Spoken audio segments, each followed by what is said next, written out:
Bismillah. Assalamualaikum warahmatullahi wabarakatuh.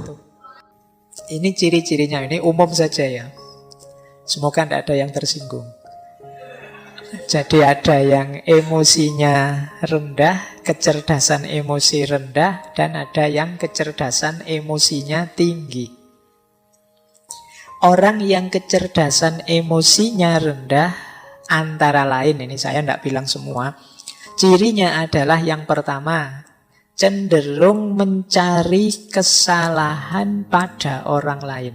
Kalau dia merasa tidak nyaman secara emosi, selalu mencari kambing hitam. Siapa ya yang membuat aku gelisah? Siapa yang membuat aku ruwet kayak gini? Selalu mencari keluar. Nah, ini ciri-ciri emosinya rendah. Paling tidak dia membiarkan dirinya disulitkan, direpotkan, digelisahkan oleh orang lain.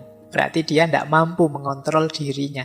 Seperti kemarin-kemarin kan sering kita bilang bahwa kamu itu sakit hati atau tidak tergantung dirimu, tidak tergantung orang lain.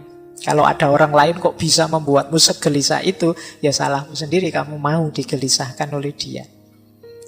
Nah, jadi cenderung menyalahkan orang lain. Yang kedua, tidak mampu mengungkapkan perasaan. Seneng tapi tidak berani mengungkapkan bahwa aku suka. Benci tapi takut mau bilang aku tidak suka.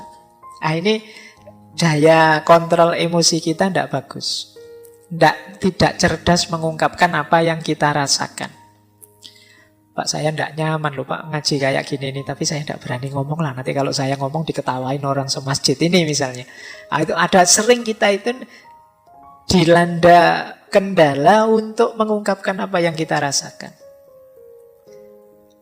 Ya kita sulit milih ekspresi yang pas, diksi yang sesuai, yang tidak menyakiti orang seperti apa. Itu kita sulit milih. Ini berarti kemungkinan memang daya kecerdasan emosi kita perlu ditingkatkan lagi.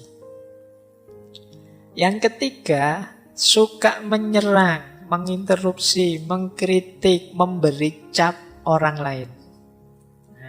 Agresif ke orang lain. Nah, ini ciri-ciri kecerdasan emosinya kurang tinggi. Saya mau bilang rendah kok sungkan.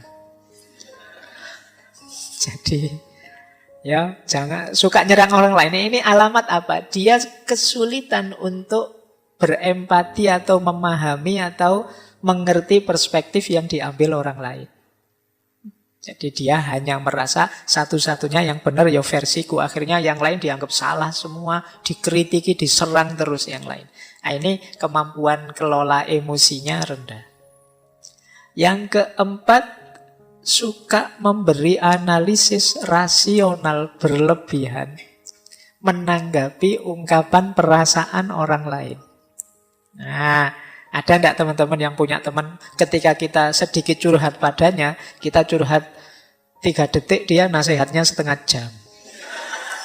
Aku itu loh kok perasaanku enggak nyaman ya. Wah, terus kita nasihati, ya hidup itu memang begitu, ada teori ini, ada. Ya. Jadi itu sebenarnya ya termasuk ciri-ciri belum matang emosinya. Masih ingin mendominasi, masih ingin menguasai, masih ingin orang lain harus ikut dia. Nah, terlalu banyak ingin ngontrol. Berarti dia ingin memposisikan diri lebih tinggi dari temannya, dari sahabatnya.